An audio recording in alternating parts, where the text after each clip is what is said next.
The wind off the Selkirk Mountains in 1899 had a bite to it, colder than usual, even for November.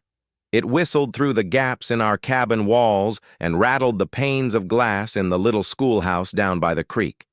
But more than the chill, there was an unspoken coldness settling over the settlement of Selkirk itself, a quiet dread that started with the arrival of the sisters and curdled into something truly terrifying with their vanishing. I was just a boy then, barely 9 years, old with eyes that noticed more than they were supposed to, and a mind that stored away every hushed word and nervous glance. My name is Thomas, and I remember it all, clear as the mountain spring. Selkirk wasn't much more than a cluster of cabins and a sawmill carved out of the rugged Montana wilderness.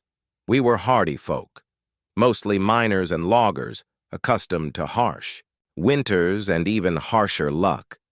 Faith was our anchor, and our only real gathering place, besides the saloon, was the small, rough-hewn wooden church that stood defiant against the vast, indifferent landscape. It had no steeple, no grand stained glass, just a simple cross above its door, but it was where we found solace and community. That spring, before the cold had truly set in, 7 sisters arrived in Selkirk. They weren't nuns, not exactly, but a group of devout women calling themselves the Sisters of Righteous Light. They came from somewhere far to the east, bringing with them a strange, fervent energy and a mission to uplift our rough-and-tumble frontier town. They were led by Sister Agnes, a tall, gaunt woman with eyes like polished stones that seemed to pierce right through you. The others were Sister Martha, stout and practical, Sister Ruth, quiet and kind, with a gentle smile, Sister Eliza with a perpetual nervous flutter about her hands, and 3 younger ones, barely out of girlhood, Sister Clara, Sister Beatrice, and the youngest, Sister Lily, whose laughter, though rare, was like the chime of a faraway bell. They set about their work with a tireless zeal. They established a small infirmary in an abandoned trapper's cabin, tending to the sick and injured miners, many of whom had seen too many days of toil and too few of proper care. They started a small school for the handful of children, including myself, teaching us not just letters and numbers, but also stern lessons from the Bible. My ma, a God-fearing woman, welcomed them, seeing their presence as a much-needed civilizing force in our wild settlement. Pa, more cautious, just grunted and watched. His eyes narrowed, never quite trusting anything that arrived with too much fanfare. From the start, though, there was something off about them. Their piety was intense, almost suffocating. They dressed always in severe, dark gowns, even in the heat of summer, and their faces rarely broke into a smile.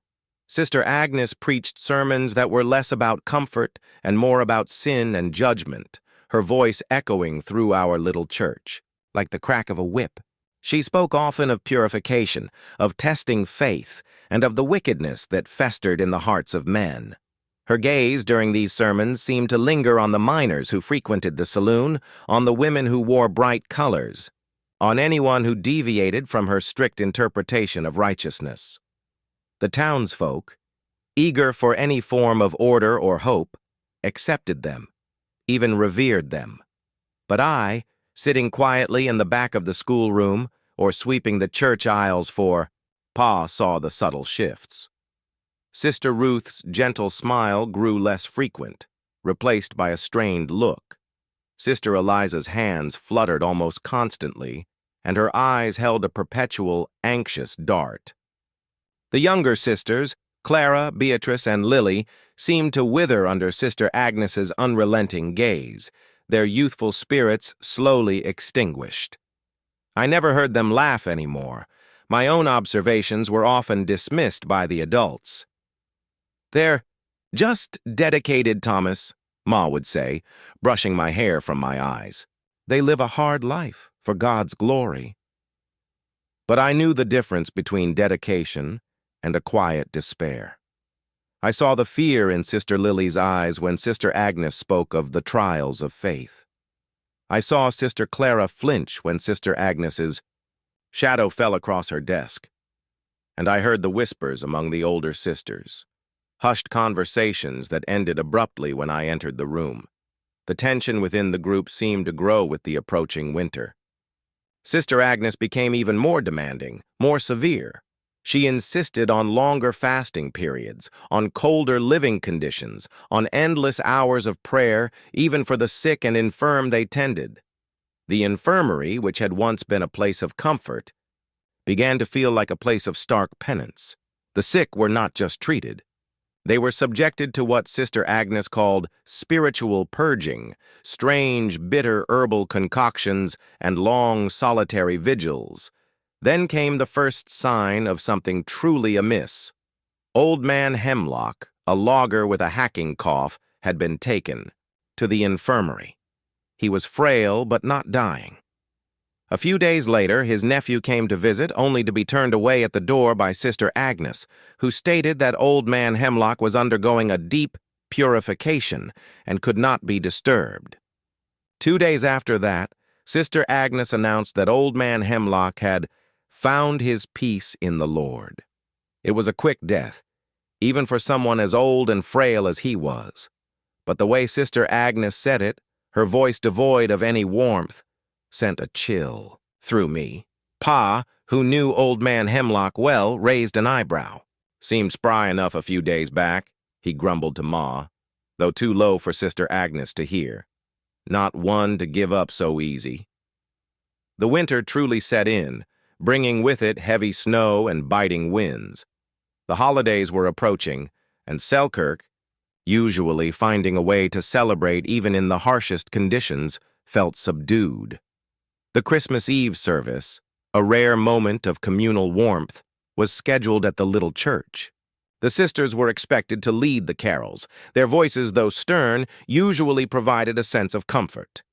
2 days before Christmas Eve, a fierce blizzard blew in, isolating Selkirk from the outside world.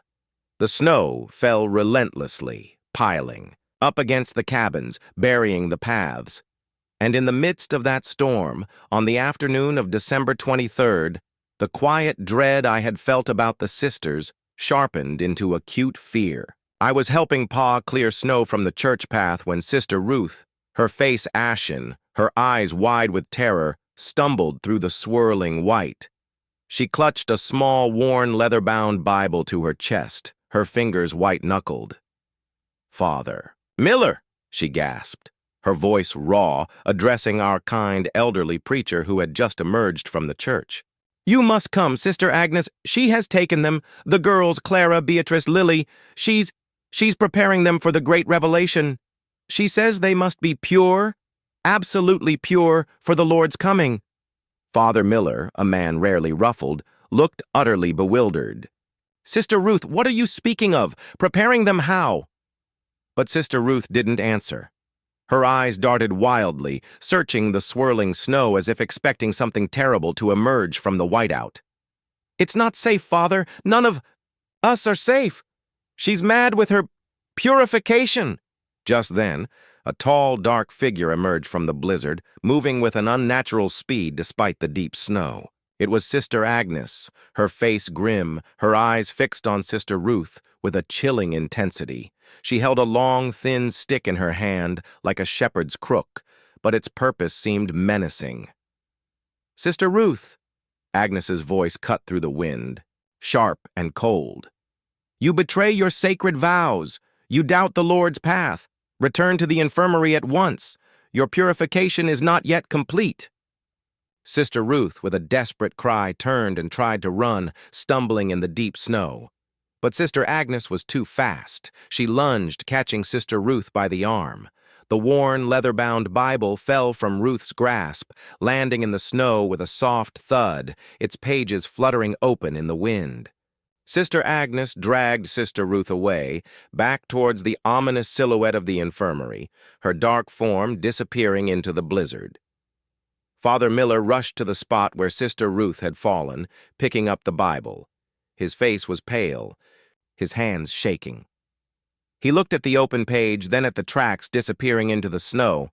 I, peering over his shoulder, saw a passage underlined with a heavy, frantic line. It was from the book of Revelation, a verse speaking of the Lamb and those who are pure and undefiled. My blood ran cold. That night, the blizzard raged. No one saw the sisters. The Christmas Eve service was canceled, the little church standing dark and silent against the storm.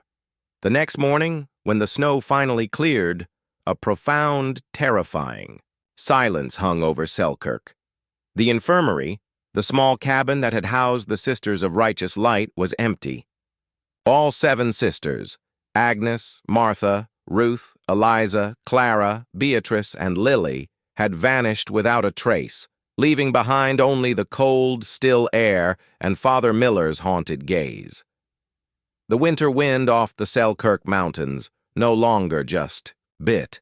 It howled, a chilling lament for the lost and a silent secret buried beneath the pristine, unforgiving snow since 1899. The morning after the blizzard broke, a profound, terrifying silence hung over Selkirk. It wasn't just the absence of wind, but the absence of life, of hope. The infirmary, the small cabin that had housed the Sisters of Righteous Light, stood, stark and alone against the pristine snow, its windows dark, its door firmly shut. All 7 sisters, Agnes, Martha, Ruth, Eliza, Clara, Beatrice, and Lily, had vanished without a trace. It was as if the fierce storm had not just buried the paths, but had swept away every living soul from that cabin. Father Miller, our kind elderly preacher, was the first to approach. His face was a mask of fear and bewilderment, the worn, leather-bound. Bible Sister Ruth had dropped still, clutched in his trembling hands. Pa and I followed, along with a few other brave men, our breaths clouding in the frigid air. The snow, deep and undisturbed, offered no clues, no tracks leading away from the cabin other than the ones we had made ourselves. We found the infirmary locked from the inside. Pa, with his powerful logger's frame, put his shoulder to the door, and with a splintering crack, it gave way. The air inside was cold, stagnant, and carried a faint, unsettling odor, not of illness or decay, but of something dry and dusty, like old, forgotten spices. The cabin was utterly empty. The cots were neatly made, the meager belongings of the sisters were gone. Their spiritual texts and few personal items vanished as thoroughly as they had. There was no sign of struggle, no overturned furniture, no indication of a forced departure. It was as if they had simply stepped away. Father Miller walked through the silent rooms, his eyes wide with disbelief, the passage from Revelation still open in his Bible. "The Lamb," he murmured, "and those who are pure and undefiled." His voice was hoarse, filled with a terrible, dawning realization. She spoke of a great revelation, of purity. I didn't understand. I truly didn't understand. He looked at us, his face crumbling. They weren't taken by man, brethren. They were taken by an idea, by madness. The news spread through Selkirk like wildfire, not the excited buzz of gossip, but the chilling whisper of profound fear. The Christmas Eve service was officially canceled, leaving our small community adrift in a sea of questions. The sheriff, a grizzled man named Calhoun, who was more accustomed to tracking bear than missing persons, organized a search party. Men from every cabin, armed with lanterns and axes, fanned out into the vast, unforgiving wilderness. They searched the snow-covered trails, the frozen creek beds, the dense pine forests. They called out the sisters' names, their voices swallowed by the silence of the mountains. But they found nothing. Not a footprint, not a dropped scarf, not a single clue. The 7 sisters of Selkirk had truly vanished, leaving behind only a chilling void. The townsfolk reacted with a mixture of terror and a strange, almost defiant denial. Some clung to the explanation of the blizzard, claiming the sisters must have been lost in the storm, buried beneath impossible drifts of snow. But deep down, everyone knew the truth was far more unsettling. How could 7 women, even in a fierce storm, disappear so completely, leaving no trace? Pa, always practical, tried to make sense of it. They wouldn't just up and leave their things, he reasoned, rubbing his chin. And Sister Ruth, she was terrified. Something was very wrong. He looked at the underlined passage in the Bible Father Miller had found. Great revelation, purification. What exactly was Sister Agnes planning? The very air in Selkirk seemed to thicken with unspoken fear. The children, usually boisterous even in winter, played quietly, casting nervous glances towards the empty infirmary. My ma, usually so welcoming, began to keep our cabin door barred even during the day, her eyes darting to the windows as if expecting the shadows of the vanished sisters to materialize from the snow. Father Miller, meanwhile, was consumed by a profound guilt. He rarely left the church, spending his days in anguished prayer, his face pale and drawn. He blamed himself for not acting sooner, for not seeing the true nature of Sister Agnes's fanaticism. He often reread the passage in Revelation, muttering about false prophets and misguided zeal. I heard him once, in the empty church, sobbing quietly. I should have stopped her. I should have seen her madness for what it was. The missing sisters became the town's silent wound. Their names, once spoken with reverence, were now whispered with a mixture of dread and morbid fascination. The legend of their vanishing grew, with each passing week, embellished with theories both fantastical and chilling. Some claimed they had been taken by mountain spirits, others by a reclusive cult hidden deep in the Selkirks. But the core truth, the one I suspected from the words of Sister Ruth and the emptiness of the infirmary, was far simpler and more terrifying. Sister Agnes had led them, willingly or unwillingly, into something from which there was no return. As winter deepened, and the hope of finding them faded with each falling snowflake, an even more unsettling discovery was made. The schoolhouse, which the sisters had used for their lessons, also stood empty and abandoned. But here, unlike the infirmary, there was a clue. On the blackboard, neatly written in Sister Agnes's precise hand, was a verse from the Bible. And I saw a new heaven and a new earth, for the first heaven and the first earth were passed away, and there was no more sea. And beneath it, scrawled in a frantic, childish hand, was a single word: help. It was Sister Lily's handwriting, uneven and desperate. The single word, help, was a scream from the grave, a desperate plea that resonated through the quiet despair of Selkirk. It shattered any remaining illusions of a peaceful departure, cementing the grim reality that the younger sisters, at least, had not gone willingly. It was a chilling testament to their final moments, a silent accusation against the fanaticism that had consumed them. The untouched infirmary and the desperate message on the blackboard painted a terrifying picture. Sister Agnes had prepared them, not for salvation, but for a ritualistic, horrifying end, a purification that had led them into the cold, silent depths of the Selkirk wilderness and into a secret buried since 1899. The word help, scrawled in Sister Lily's frantic hand on the blackboard of the empty schoolhouse, was not just a message, it was a scream. It shattered the last vestiges of the comfortable lies Havenwood had told itself about the sisters' disappearance. They hadn't been lost in the blizzard. They hadn't simply run away. They had been trapped, taken, and at least one of them, the youngest, had been desperate.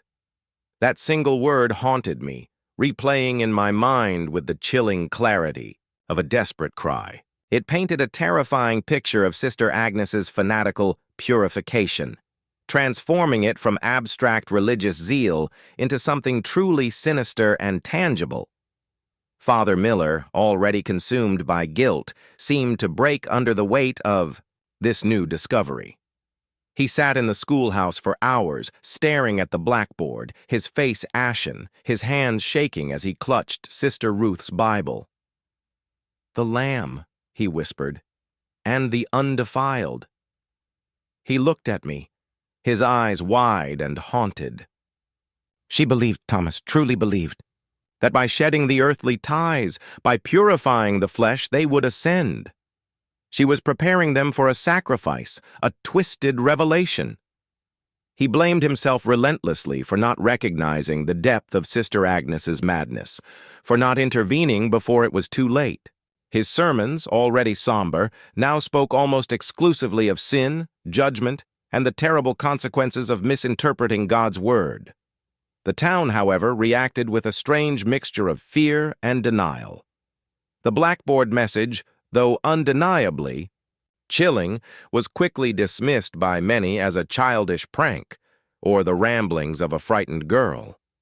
Some claimed Sister Lily, being so young, might have been confused, imagining things in the panic of the storm. It was easier to believe that than to confront the terrifying implication that one of their own, a revered spiritual leader, had led 7 women to their unknown demise. The comfortable narrative of the blizzard continued to hold sway, a flimsy shield against a truth too horrifying to bear, but not everyone was so easily convinced. Pa, who respected facts above all else, scowled at the dismissals. "That ain't no prank," he grumbled, rubbing his chin. "That's a call for help, and that Sister Agnes, she always did have a look in her eye that was more fire than light." He spent more time poring over old maps of the Selkirk wilderness, his finger tracing obscure trails, his brow furrowed in thought. He knew the mountains, every hidden valley and treacherous ridge. If anyone could find a trace, it was him. Though search parties, which had dwindled with the fading hope of finding the sisters alive, gained a renewed, desperate urgency after the blackboard discovery. Men ventured deeper into the snow-choked mountains, their calls echoing through the desolate valleys. They looked for signs of a camp, a shelter, anything that might explain the sisters' vanishing. But the vastness of the wilderness seemed to swallow their efforts, spitting back only silence. The snow was too deep, the terrain too unforgiving. It was like trying to find a needle in a haystack, a terrible frozen haystack. My ma, meanwhile, grew increasingly anxious. She cleaned our cabin constantly, as if trying to scrub away the lingering fear. She would stand by the window, staring out at the white landscape, her hands clasped tightly, whispering prayers. The laughter that usually filled our small home was replaced by a quiet, brooding tension. She wouldn't let me wander far from the cabin, fearing that the same unseen force that had taken the sisters might still be lurking in the shadows of the mountains. I, however, found myself drawn to the empty infirmary. I would sneak away, walking through the deep snow, compelled by a morbid curiosity. The cabin remained exactly as we had found it, pristine, orderly, yet utterly desolate. The air inside still carried that faint, unsettling odor of dry, dusty spices. It wasn't the smell of death, not exactly, but something cold and final. I would sit on one of the empty cots, my small legs dangling, trying to imagine what had happened in those final moments. What Sister Lily had felt as she scrawled her desperate plea.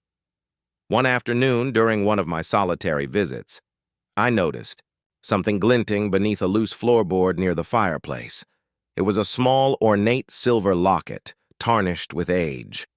It didn't look like something any of the sisters, with their austere vows, would have owned.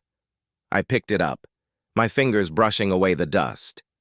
It was heavier than I expected. With trembling fingers, I pried it open. Inside, on one side, was a tiny, faded daguerreotype of a young girl, no older than myself, with bright, laughing eyes. On the other side, meticulously engraved, were 2 dates, 1878 and 1899.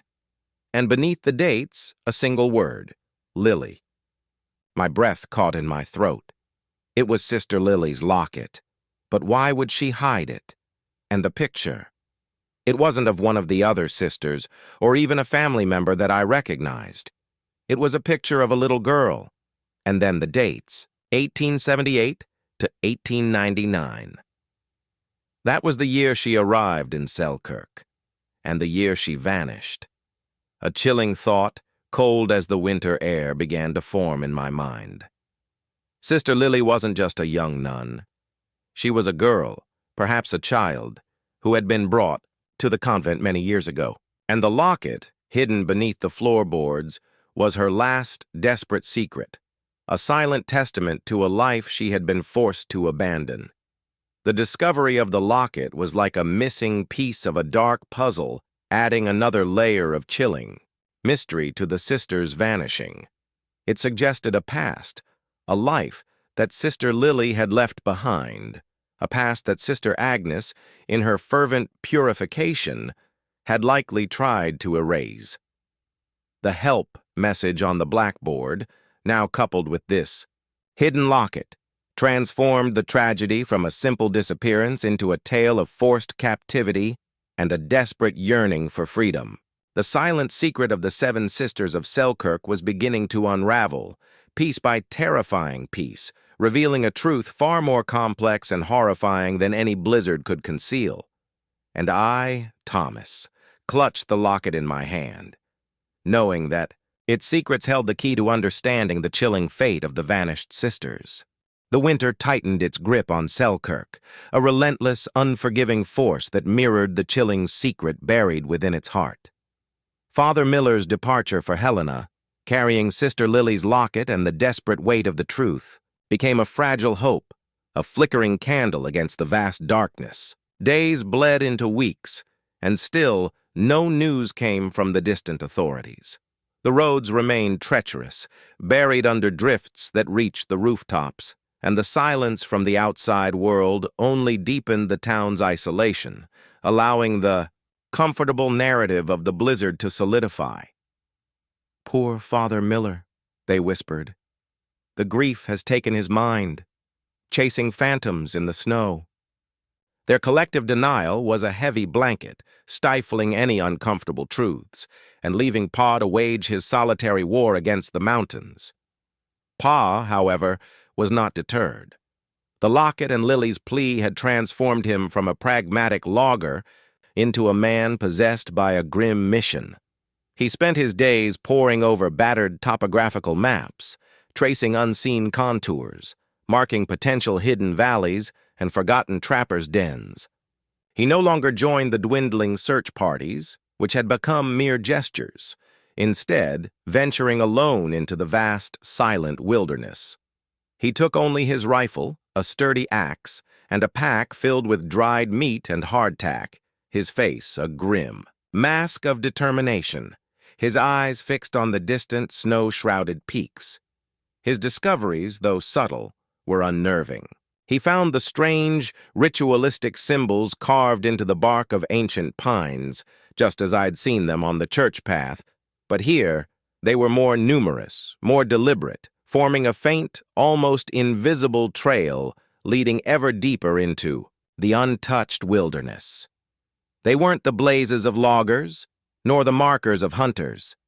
They were something else, something archaic and unsettling, hinting at a path meticulously laid out, not by human hand, but by a twisted faith. The faint, ethereal chanting I sometimes heard at night, a mournful, rhythmic sound carried on the wind, began to grow clearer, more distinct. It wasn't always present, but when it came, it seemed to emanate from the very heart of the mountains, a chilling melody that was both sorrowful and strangely alluring. I would lie awake in our cabin, clutching my blanket, listening to the phantom. Voices, trying to discern words that never quite formed, only a profound, echoing lament. My ma, noticing my restlessness, would try to soothe me, attributing it to the wind.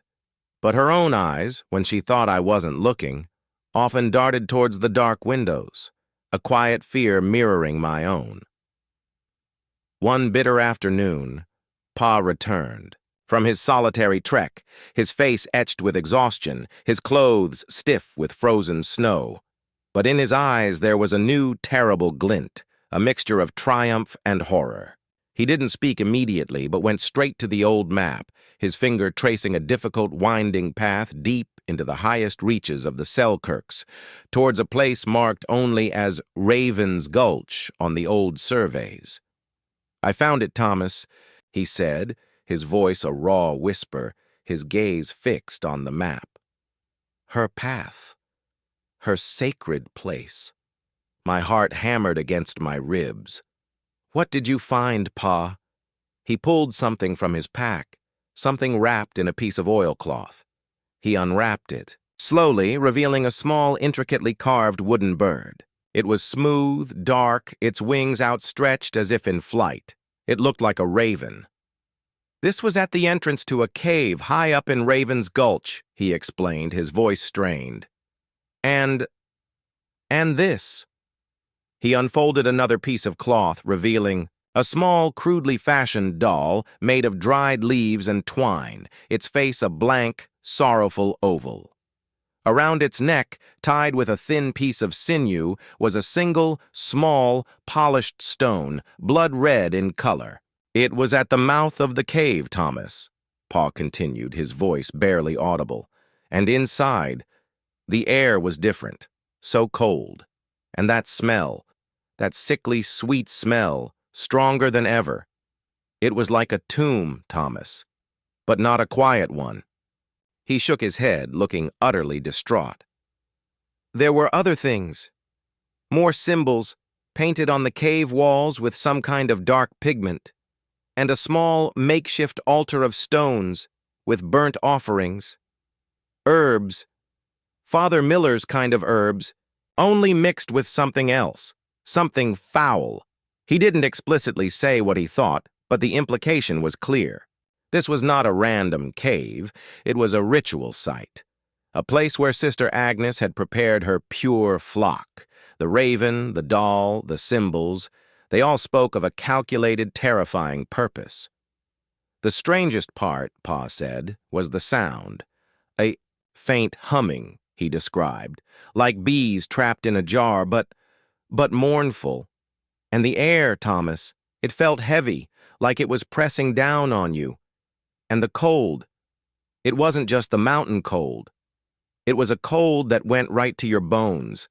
A cold that felt alive. He hadn't gone inside the cave. He'd seen enough, felt enough. The very atmosphere of the place had pushed him back, a primal warning that something truly unholy resided within. He knew he was close, closer than anyone had ever been to the chilling secret of the Vanishing Sisters. But the nature of that secret, its profound and terrifying depths, remained veiled by the darkness of the cave and the lingering cold of a horrifying ritual. The mountains held their breath, and Selkirk remained unaware, a town sleeping on the precipice of a revelation that would shatter its illusions forever. The 7 sisters of Selkirk, led by their mad prophet, had walked into a chilling sacrifice, and the final terrible act of their vanishing lay hidden within the silent, icy embrace of Raven's Gulch. The silver locket, with its tragic dates and the faded image of a laughing child, lay between my small, trembling hand and Father Miller's gnarled fingers, a profound silence hanging in the air of the empty church. It was a silence heavier than any blizzard, for it was filled with the crushing weight of a terrible truth. Father Miller, his face a landscape of profound grief and guilt, wept openly, his shoulders shaking with silent sobs that racked his frail frame. "Lily," he choked, his voice barely a whisper. "Little Lily. She was barely more than a babe when Sister Agnes brought her here. She said she was saving her from a life of sin, a desolate existence. I believed her. God forgive me. I believed her." His confession, wrung from him by the weight of the locket's secrets, painted an even darker picture of Sister Agnes's insidious plot. She hadn't just misguided these women. She had actively sought out the vulnerable, the young, the impressionable, bringing them into her fold under the guise of piety, only to subject them to her own twisted, fanatical vision of purification. The help on the blackboard combined with this locket screamed of forced captivity, of a childhood stolen, and a desperate attempt to reach out for a freedom that never came. The dates, 1878 to 1899, now spoke of a lifetime of quiet servitude, of a spirit slowly, systematically broken. Father Miller, spurred by a desperate need for justice and redemption, made a decision. "I must go to Helena, Thomas," he declared, his voice gaining a sudden fierce resolve. "I must inform the bishop, the authorities. This cannot stand. This madness must be exposed, no matter the cost." His determination was a fragile flame against the indifference of the vast, snow-choked wilderness that surrounded us. He was a man consumed by his conscience, ready to face any peril to right a terrible wrong. Pa, when I told him of Father Miller's plan, nodded grimly. "He's a good man, Father Miller," he said, his gaze fixed on the blizzard-whipped peaks. "But the road to Helena in this weather, it's a fool's errand. Still, some truths are worth dying for." Despite his pragmatic fears, he helped Father Miller prepare, packing extra provisions, ensuring the horse was well shod, his own face etched with a quiet, shared apprehension. I watched Father Miller ride off, a solitary, determined figure vanishing into the swirling white, carrying our last hope for intervention. His departure left an even deeper void in Selkirk, removing the last bastion of conventional sanity. The town, meanwhile, clung stubbornly to its comfortable narrative. "Poor father," they muttered, shaking their heads. "Grief has addled his mind, chasing phantoms in the snow." Their collective denial was a heavy blanket, stifling any uncomfortable truths and leaving Pa to wage his solitary war against the mountains. The Sheriff Calhoun dismissed the locket as hearsay and the help message as childish scribbling, unwilling to believe that such darkness could fester within their seemingly pious community. But Pa was not deterred. The locket and Lily's desperate plea had transformed him. He no longer ventured with the dwindling search parties, which had become mere gestures, instead going alone, his rifle slung over his shoulder, a compass, and his battered maps clutched in his gloved hands. He knew the mountains, every hidden valley, every treacherous ridge. He wasn't just looking for bodies anymore. He was looking for a secret place, a hidden sanctuary where Sister Agnes might have led her pure flock to their great revelation. His days were long, arduous treks through deep snow and biting winds. He returned each evening exhausted, sometimes frostbitten, but never empty-handed. He found more of the strange ritualistic symbols carved into the bark of ancient pines, crude but deliberate, forming a faint, almost invisible trail leading ever deeper into the untouched wilderness, towards the higher, more desolate reaches of the Selkirks. These weren't the blazes of loggers nor the markers of hunters. They were something archaic and unsettling, hinting at a path meticulously laid out, not by human hands but by a twisted, fanatical faith. The faint, ethereal chanting I sometimes heard at night, a mournful, rhythmic sound carried on the wind, began to grow clearer, more distinct. It wasn't always present, but when it came, it seemed to emanate from the very heart of the mountains, a chilling melody that was both sorrowful and strangely alluring. I would lie awake in our cabin, clutching my blanket, listening to the phantom. Voices, trying to discern words that never quite formed, only a profound, echoing lament. My ma, noticing my restlessness, would try to soothe me, attributing it to the wind, but her own eyes, when she thought I wasn't looking, often darted towards the dark windows, a quiet fear mirroring my own. Then, nearly 2 weeks after Father Miller's departure, Pa returned with a chilling discovery. He burst through the cabin door, his face pale beneath the frost, his eyes wide with a mixture of terror and grim certainty. "I found it, Thomas," he rasped, his voice hoarse from the cold. Raven's Gulch, high up, just as the old maps hinted at. He unwrapped something from his pack, a piece of oilcloth stained with damp earth. He revealed a small, intricately carved wooden bird, dark and smooth, its wings outstretched as if in desperate flight. It was a raven, its form stark and foreboding. This was at the entrance to a cave, Pa explained, his voice strained, lodged in a crevice. And this, he unfolded another piece of cloth, revealing a small, crudely fashioned doll made of dried leaves and twine, its face a blank, sorrowful oval. Around its neck, tied with a thin piece of sinew, was a single, small, polished stone, blood red. In color, it was lying right beside the raven, at the mouth of the cave, Pa continued, his voice barely audible. And the air inside, it was different, so cold. And that smell, Thomas, that sickly sweet odor, stronger than ever. It was like a tomb, but not a quiet one. He shook his head, looking utterly distraught. There were other things, too, more symbols, painted on the cave walls with some kind of dark pigment, like dried blood, and a small makeshift altar of stones, with burnt offerings. Herbs, Father. Miller's kind of herbs, only mixed with something else, something foul. And the humming, Thomas, that faint, mournful humming, it was coming from inside. He hadn't gone inside. The very atmosphere of the place, he said, had pushed him back, a primal warning that something truly unholy resided within. He knew he was closer than anyone had ever been to the chilling secret of the Vanishing Sisters. But the nature of that secret, its profound and terrifying depths, remained veiled by the darkness of the cave and the lingering cold of a horrifying ritual.